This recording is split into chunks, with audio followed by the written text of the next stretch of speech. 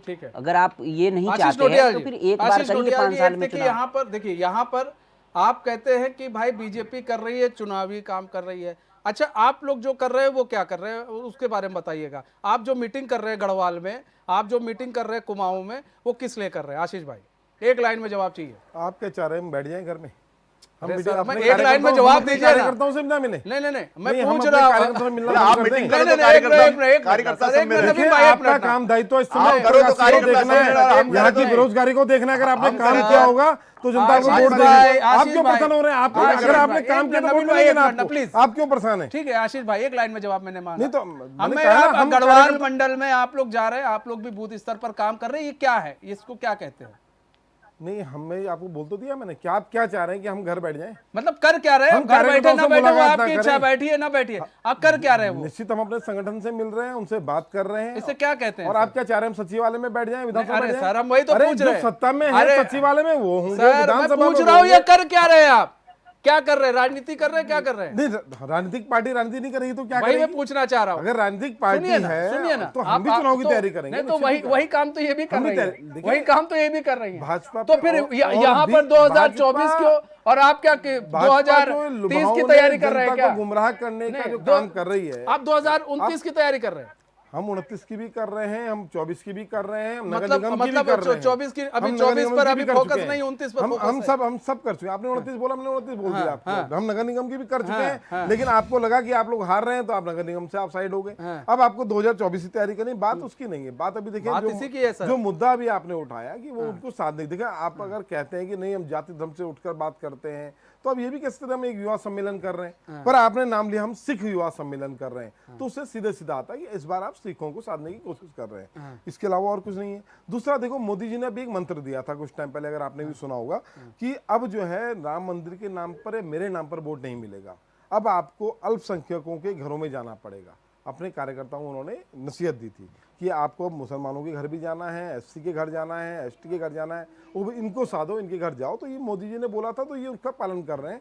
ये जा रहे हैं, इन्हें पता है कि हमने इनके साथ अत्याचार किया, अन्याय किया, तो अब इनके घर जाना है, तो इसलिए उनके घर जाने का काम कर रहे हैं। जहाँ तक हम कहते हैं, अभी बात कर रहे थे कि हम जो देश की सुरक्षा की बात होती है तो हम टांग खींचते हैं। हम देश की सुरक्षा में कभी टांग नहीं खींचते, ना कभी खींचेंगे।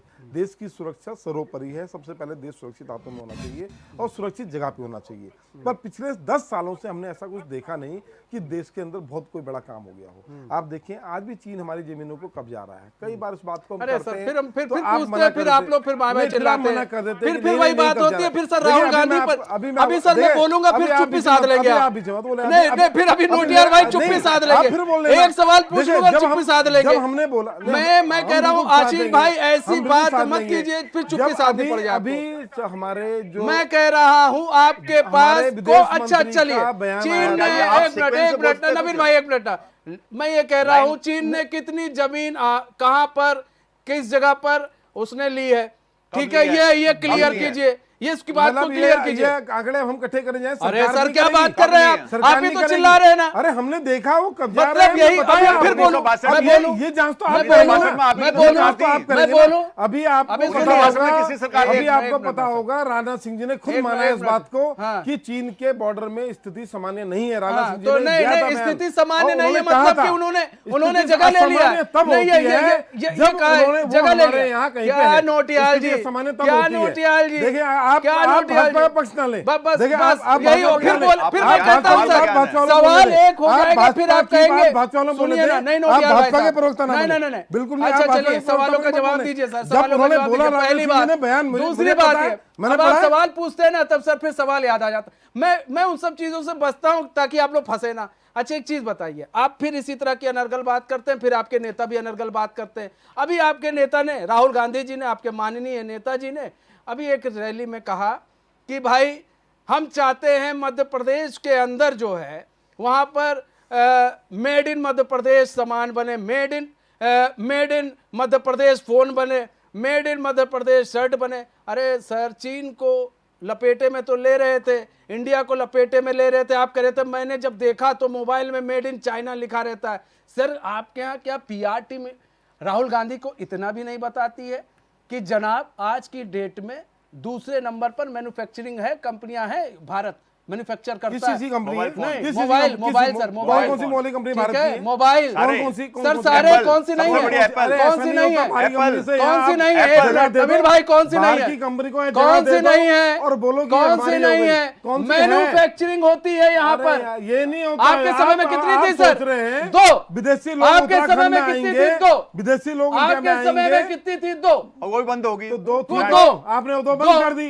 आपने हमारा बीएसएनएल बंद कर दिया, आपने हमारा बीएसएनएल बंद कर दिया। सर, छोड़िए नोटियाल जी, देखिए, बाहर के आदमी को यहाँ बुला के अगर आप आशीष भाई, सुनिए आशीष भाई, इसीलिए कहते हैं सोच समझ कर बोलना चाहिए, इंसान को नाप तोल कर बोलना चाहिए, कम बोलो ज्यादा तोलो, ये रणनीति। पाकिस्तान वहां से आतंकवादी भेजे तो हम कहे नहीं भेज रहा है, आप यही चाहते हैं, यही बोले हम। अब यहाँ बॉर्डर पे कुछ गड़बड़ नहीं है, यहाँ तक नहीं पहुंच पा रहे, पाकिस्तान बॉर्डर पे कोई गड़बड़ नहीं है, चीन के बाद में पाकिस्तान में आ रहा था, ये सब सुधर गया था, ये सब सुधर गया था, पाकिस्तान ये सब सुधर गया था, सामान्य है, सामान्य है। फिर सर पाकिस्तानी स्थिति नहीं सर, आप फिर सब वही बात करते हैं। अरे पाकिस्तान की चिंता क्यों कर रहे हो तुम? पाकिस्तान की चिंता क्यों कर रहे हो? सामान्य नहीं है, पाकिस्तान की स्थिति सामान्य नहीं तो आप चिंता कर रहे हैं। नेपाल जैसा देश हमारे पत्थर मार रहा आप है, इनसे ये आप कह रहे हैं आप पूछिए सही अगर पाकिस्तान की स्थिति कर रहे हैं, पाकिस्तान की स्थिति भाई, सामान्य अरे तो आपको क्या हमले तकलीफ है? की जांच कराइए, क्या तकलीफ आपको बताइए? जांच अगर पाकिस्तान की स्थिति सामान्य नहीं है, पुलवामा हमला क्यों हुआ, किसने किया, आप बोल क्या रहे हैं? आशीष भाई पढ़ा लिखा दिया गया है कि अब आप लोग को हम मैं एक सवाल उसी में फंस जाते हैं। आप बताए ना, पुलवामा हमला मैं एक सवाल आपको फंसा देता हूं, पुलवामा सर, हमला में कितने मैं गिरफ्तार फिर किए फिर उसे फंस कहां से देता आया हूं। वो आरडीएक्स? मनीष जी, एक मिनट, मैं एक एक शब्द में ये बोलना चाह रहा हूं कि मैं ये बोल रहा हूं कि इन्होंने कहा पाकिस्तान की स्थिति क्या सामान्य है, अगर पाकिस्तान की स्थिति असामान्य है तो आपको क्या तकलीफ है उससे, आप बताइए। नहीं, क्या तो पाकिस्तानी नहीं, समर्थक हैं? पाकिस्तान से जो क्यों बोल रहे हैं आप ऐसी बॉर्डर बातें? की स्थिति की बात कर रहे किसने बोल- हैं, हम बॉर्डर की बात कर रहे नहीं, हैं। आपने कहा पाकिस्तान की स्थिति सामान्य बॉर्डर है, से क्या आज पाकिस्तान तो कटोरा आ गया उसके हाथ में, पाकिस्तान के हाथ में कटोरा दे दिया है, जिस पर आप राजनीति करते हो, राजनीति खत्म कर दी मोदी जी ने। बात पकड़ लो, जो भारतीय जनता पार्टी ने खत्म कर दिया, आपके पास कहने को कुछ नहीं है। पाकिस्तान में आज पॉइंट लोग आइए। मर रहे हैं हमारे, आशीष भाई, रोज बात लोग उत्तराखंड मर रहे हैं करेंगे। पाकिस्तान बॉर्डर में। आशीष भाई ना, बात यहाँ पर ये है, अब आप लोग को पढ़ा लिखा कर भेज दिया गया है, मुद्दे पर अब बात नहीं करनी है। मुद्दे पे हम बात आप कर चाहिए दोगे, चीन चले जा रहे हैं, नहीं, हम ठीक है? काले धन पे बात है कर रहे हैं, ना? चलो नहीं, हम आप काले धन चीन- पे बात कर रहे हैं, कितना यही काला बात धन करते लाए हैं क्या सारी? आप काले धन यही सारी बात क्यों ना निकलती करें? है क्या? क्यों ना करें? आपके छत्तीसगढ़ में घोषणा नहीं पत्र निकलती में है क्या? आपके घोषणा पत्र में छत्तीसगढ़ काला में धन नहीं था, निकलती है क्या? आपके गुजरात राजस्थान मॉडल में था, नहीं निकलती है आपने क्या? गुजरात मॉडल की बात नहीं, करी थी, राजस्थान में नहीं आपने निकलती है हर क्या? सर छत की बात की थी, अरे क्या हर बात सर छत करते की बात की थी, हैं? उसकी बात क्यों ना दिक्कत करें? ये है, नहीं, हम क्यों ना पूछें आपसे, हम आपसे क्यों ना पूछें, हम बताएं। उमा सिसोदिया जी, देखिए सवाल ये की बात हम करते हैं, भाई भारत की ये लोग चीन सब लोग पहुंच जा रहे हैं, अब भाई हमें चीन से क्या लेना देना है? अगर बात की जाए तो आज वास्तव में मोबाइल फैक्चरिंग में हम नंबर 2 में, ये भी नहीं पढ़ाया जाता इनके यहाँ, ना ये पढ़ते हैं ना लोग देख रहे हैं। क्या सिर्फ विरोध ही सब कुछ ठीक है, विरोध करना है, बाकी कुछ हो ना हो? क्या आप लोग राजनीति नहीं करती? उमा सिसोदिया जी, आपकी पार्टी राजनीति नहीं करती है कि वो कोई समाज देखिए, सेवा मैं करने इस आई है? मामले में सिर्फ इतना कहना चाहूंगी कि विदेश में कोई भी पार्टी अगर कोई अच्छा काम कर रही है तो उसको कहना चाहिए, उसको अप्रिशिएट करना चाहिए। लेकिन प्रॉब्लम क्या होती है, ये लगभग सभी पार्टियों की प्रॉब्लम है कि अगर कोई विपक्षी पार्टी से, हम लोग दिल्ली में हैं, हमने वहां पे दिल्ली में शिक्षा स्वास्थ्य के क्षेत्र में काम किया, तो बीजेपी कभी इस बात को स्वीकार नहीं करेगी, तो जबकि उनको करना चाहिए क्योंकि आम जनता देख रही है कि क्या काम हो रहा है। ऐसे ही मैं कहना चाहूंगी कि बीजेपी ने अगर देश में सड़कें बनाई हैं या हमारे यहाँ अब मैन्युफैक्चरिंग होने लगी है, कुछ काम अच्छे किए हैं, तो हमें उसको तहे दिल से अप्रिशिएट करना चाहिए कि हाँ ठीक है, ये अच्छा किया। और जहां सरकार गलत करती है वहां एज ए विपक्ष के नाते हमें सरकार की गलतियों को भी बताना चाहिए कि आपने यहाँ पर गलत किया है, क्योंकि यही विपक्ष का काम है। आज हमारे देश में मोबाइल की मैन्युफैक्चरिंग हो रही है, आज हम चंद्रयान पर जा रहे हैं। इस देश के वैज्ञानिकों को मैं सैल्यूट करती हूँ कि उनकी महत्ता, उनकी बुद्धिमत्ता की वजह से आज हम इस मुकाम पर हैं कि आज पूरा देश जो है अपने आप को गौरवान्वित फील करता है। और इसमें कहीं ना कहीं सरकार की भी मैं बड़ाई करना चाहूंगी कि उन्होंने भी उनको जो है वो सपोर्ट किया, तभी हमारे जो वैज्ञानिक हैं वो आगे बढ़े। इस बात में कोई दो राय नहीं है। लेकिन जहां सरकार गलती करती है, अगर सरकार हमारे देश में वैमनस्य फैलाने का प्रयास करती है, बीजेपी का जो संगठन है वो हिंदू मुस्लिम की एकता को तोड़ने का प्रयास करता है, तो मैं वहां पर उसका विरोध करती हूँ। और यही चीज मैं समझती हूँ। और इसमें मेरे कोई मतलब कोई जाति दुश्मनी बीजेपी के किसी नेता के साथ या किसी के साथ नहीं है। बीजेपी का जहां पर भी गलत है उसका विरोध होना चाहिए और जहां पर सही है उसको अप्रिशिएशन मिलना चाहिए। ये कोई भी सरकार 100% या कोई भी व्यक्ति 100% सही या 100% गलत नहीं होता। सब कुछ ग्रे है, कुछ काम अच्छे होंगे तो कुछ गलत भी होंगे, और हमें गलत कामों का विरोध करते हुए उनको चेताना चाहिए कि यहाँ पर आपकी गलती है और यहाँ पर आपने ठीक किया। ठीक है वीरेंद्र भाई, बोलिए। बिल्कुल, देखिए मैं उमा जी की बात से बिल्कुल सहमत हूँ। इन्होंने बहुत समझदारी की बात कही और ऐसा ही होना चाहिए। देखिए कोई भी पार्टी हो, कोई भी पार्टी की सरकार की नीतियों का विरोध करना चाहिए और गलत नीतियों का विरोध करना चाहिए। हर नीति का विरोध नहीं करना चाहिए। अगर आप देश हित में सच में देश के हितैषी है तो हम सभी पार्टियों से तो हमारी यही विनती है कि वो गलत नीतियों का विरोध करे। अब अगर जैसे अभी पीछे आपने किसान बिल को अगर जब आपको नहीं ठीक लगा तो आपने विरोध किया और देखिए मोदी जी ने भी बड़ा दिल दिखा के उसको वापस लिया। ऐसा कोई प्रधानमंत्री नहीं होगा कि जो मतलब देश के विरोध में काम करेगा, जो किसी भी पार्टी का क्यों ना हो। देखिए, प्राइम मिनिस्टर पद एक ऐसा पद है हमारे देश में जो वाकई में कोई भी, चाहे आज तक के जितने भी प्राइम मिनिस्टर्स रहे हैं, नेहरू जी से लेकर के मोदी जी तक, किसी ने भी देश विरोधी कार्य नहीं किया है। हमारे देश की ये बहुत अच्छी बात है, बहुत खूबसूरती है इस देश की। ये कोई भी इस पद पे बैठा हो, चाहे किसी भी पार्टी का क्यों ना बैठा हो, किसी ने भी आज तक इस भाव से या इस नीति के तहत कार्य नहीं किया है कि वो देश को नुकसान करे। हर प्रधानमंत्री चाहता है कि वो अच्छा काम करे और देश हित में करे और देश को आगे ले जाए। मोदी जी का भी विजन वही है। मोदी जी भी अपने देश को विकसित करना चाहते हैं और 2047 तक के लिए जो उन्होंने टारगेट फिक्स किया हुआ है और अपने देश को सबसे बड़ी तीसरी अर्थव्यवस्था बनाने का जो उनका एक लक्ष्य है, उन सब चीजों को हासिल करना चाहते हैं और भिन्न भिन्न योजनाओं को चलाना चाहते हैं। मैं अपनी 2 मिनट आप मुझे और दीजिए। नहीं सर, 10 मैं आपको मैं बताता हूँ। 10 सेकंड। अब जैसे अभी सिसोदिया जी की मैं बात सुन रहा था, तो इन्होंने कहा कि जो काम अच्छे कर रहे हैं कोई भी पार्टी, उसको अप्रिशिएट करना चाहिए। हाँ, मैं आज दिल्ली सरकार को, केजरीवाल सरकार को बधाई भी देना चाहता हूं और उनकी तारीफ भी करता हूं कि उन्होंने जो एजुकेशन सिस्टम को वहां पे ठीक किया है, वो एक बहुत काबिले तारीफ कार्य है उनका। लेकिन उन्होंने साथ ही साथ कुछ ऐसे कार्य भी उनके सामने आ रहे हैं, जो जैसे शराब घोटाले में अभी इनके 2 मंत्री जेल में गए हैं और 2-3 मंत्रियों को जेल हुई है। तो ये एक सोचने विषय है कि अगर वो इस तरीके से हमारे देश को क्षति पहुंचा रहे हैं, वो चाहे किसी भी पार्टी का क्यों ना, तो इसका विरोध होना चाहिए। देखिए, यहाँ पर बात है, जब जातीय जनगणना की बात करते हैं और आप हर जो जाति है उनको साथ में लाने की बात करते हैं, तो बात तो वही हो रही है। बस ये कह रहे हैं जातीय जनगणना करा लो साहब, आप कह रहे हैं नहीं जी हम हर जाति को तो साथ में लेकर आएंगे, जातीय जनगणना नहीं कराएंगे। मतलब साथ तो आप ही रहे हैं, साथ ये भी रहे, बात तो दोनों एक ही है। बस ये है, ये एक कदम थोड़ा आपसे आगे चल रहे हैं कि भैया जातीय जनगणना कराओ। नहीं, मैं कह रहा हूँ कि जातीय जनगणना की क्या आवश्यकता है इस देश में। सभी को साथ लेने की आवश्यकता तो है, लेकिन उनको अलग अलग करके दिखाना कि आप ये हैं, आप ये हैं, आप ये हैं, इसकी अब जरूरत भारत पर रही नहीं। बहुत पुराना समय कभी रहा होगा, वो बात अलग है। अब उन गलतियों से सबक लेते हुए आगे बढ़ने का समय आ गया है और उन्हीं गलतियों से हम पिछड़ेंगे। अब उन्हीं गलतियों से सबक लेके अगर हम आगे बढ़ेंगे तो हम बहुत आगे जाएंगे। भारत में वो शक्ति है जो हम बात करते हैं, हमारे ऋषि मुनि बात करते थे कि भारत विश्व गुरु रहा है, कभी सोने की चिड़िया रहा है। तो उसकी खोई हुई परंपरा को, उस गौरव को दोबारा से प्रतिष्ठापित करना है, उसको प्रतिष्ठित करना है। और माननीय प्रधानमंत्री जी इसी काम में लगे हैं और मैं इसमें कोई दो राय नहीं है कि भारत की प्रतिष्ठा को पिछले 8-9 सालों में बहुत बल मिला है। आज आप देखते हैं भारत जो भी बात करता है उसको विश्व बड़े ध्यान से सुनता है और एक उम्मीद की किरण के साथ भारत नज़र से भारत को देखा जाता है कि अगर विश्व शांति इस ऐसे माहौल में अगर विश्व शांति की कल्पना की जा सकती तो भारत जैसे देश के साथ की जा सकती है। और आज यही कारण है कि सभी राष्ट्र, दुनिया के राष्ट्र भारत के साथ चलना चाहते हैं और जो हमारी बढ़ती हुई ताकत का एक मुजाहिरा है, मतलब आप कह सकते हैं। ठीक है वीरेंद्र भाई, जल्दी 10 सेकंड। सबसे बड़ी बात ये है, देखो ये बात सोचने वाली है। एक तरफ आप यूसीसी को लाने की बात कर रहे हैं और यूसीसी जैसे कानून को अगर आप लाना चाहते हैं, यूनिफॉर्म सिविल कोड को लाना चाहते हैं, तो ये एक आप देश को एकजुट करने की कोशिश कर रहे हैं। और दूसरी तरफ आप जातीय जनगणना करवा के देश को बांटने की कोशिश करेंगे। आप आपस में मतभेद पैदा होंगे इसमें। देखिए ये अच्छा नहीं हो रहा है, जो भी हो रहा है चुनाव प्रचारों में आजकल, ये बिल्कुल भी देश हित में नहीं है। मेरी समझ में ये बिल्कुल कांग्रेस ने कराई इसलिए देश हित में नहीं, अगर भारतीय जनता पार्टी कराती तो ये सबसे ज्यादा देश नहीं, ये देश विरोध में, देश विरोधी है ये कार्य। ये देखिए नीतीश कुमार जी ने, ये सबसे पहले नीतीश कुमार जी ने इसके विषय में सबसे पहले बिहार में बात की। अगर उन्होंने कहा तो सच, हम कहें तो बेकार, हम कुछ कर रहे तो वो गलत है। 2013 से पहले तो ऐसा लगता है जैसे कि देश था ही नहीं। 2013 से पहले अस्पताल नहीं थे, 2013 से पहले स्कूल नहीं थे, 2013 से पहले देश का कोई स्वाभिमान ही नहीं था। मतलब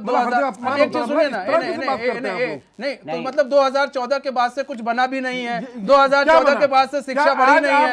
2014 के बाद से मतलब अस्पताल बने नहीं है। सुनिए ना सर, 2014 तक, 2014 के आपकी सरकार का ही विकास की पहिया रुक गई। इस बात का जवाब दो, विकास का पहिया 2014 के बाद से रुक गया। इस बात का जवाब आप दो कि आप कौन से अस्पताल में इलाज कराते हैं इस समय, जो 2014 वही तो मैं कह रहा हूं सर। आप बताएं ना, नहीं सर, आप अस्पताल कौन सा है, या अगर आपके बच्चे पढ़ते हैं सुनिए ना, तो कौन सा स्कूल है जो 2013 के बाद? अरे सुनिए ना, क्या उसमें पढ़ते हैं? फिर मैं बोलूंगा तो सर आप फिर सर आप नुकसान हो जाएंगे। एक मिनट आशीष भाई, एक मिनट। अब मैं कह रहा हूं कि अभी मैं बोलूंगा फिर शांत हो जाएंगे।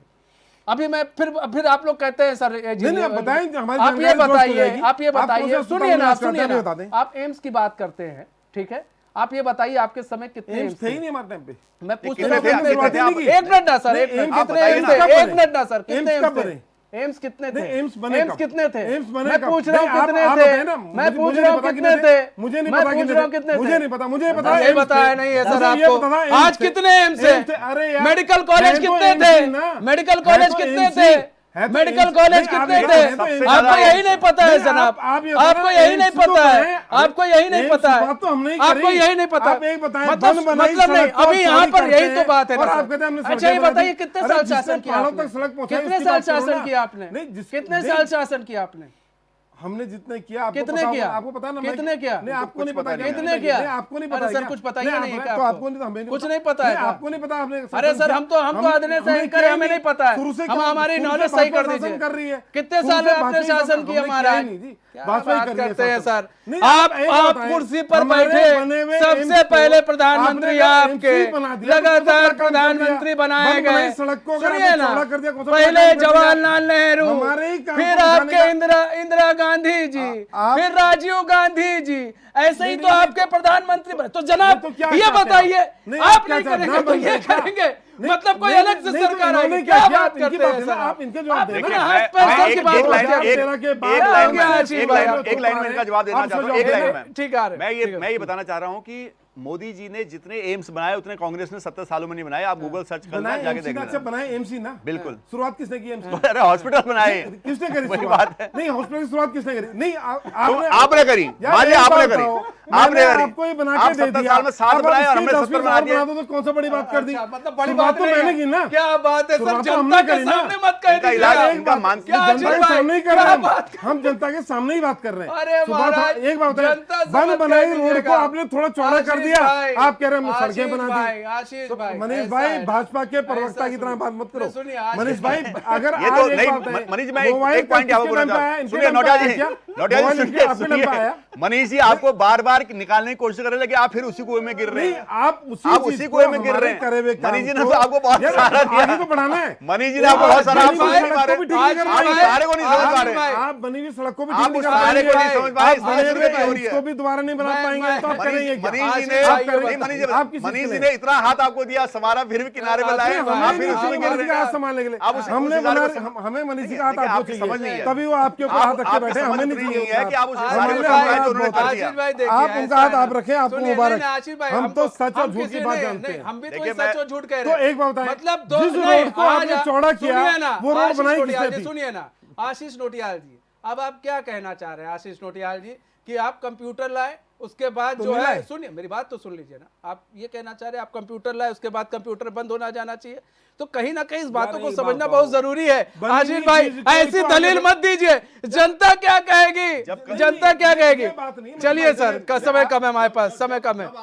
ठीक है, ठीक है, ठीक है सर, ठीक है सर, समय कम है हमारे पास, समय कम है। ठीक है आशीष भाई, समय कम है, आशीष भाई समय कम है। ठीक है, बहुत बहुत धन्यवाद आप सभी मेहमानों का हमारे साथ जुड़ने के लिए और अपना बहुमूल्य समय हमें देने के लिए। तो देखिए इस तरह का जो राजनीति है वो चलती रहेगी और इसी तरह जो है आरोप प्रत्यारोप लगते रहेंगे और ये थमने का नाम नहीं लेगा। 2024 का लोकसभा चुनाव है भाई, होने वाले हैं, डेट जल्दी ही आ जाएगा, कब आ जाएगा पता नहीं, लेकिन जो है राजनीति जो है वो काफी गरमाई हुई है, चाहे कोई भी राज क्यों ना हो। बहरहाल हमारे इस खास पेशकश में इतना है, मुझे दीजिए इजाजत, तो खबरों के साथ बने रहने के लिए देखते रहिए चैनल न्यूज़। नमस्कार।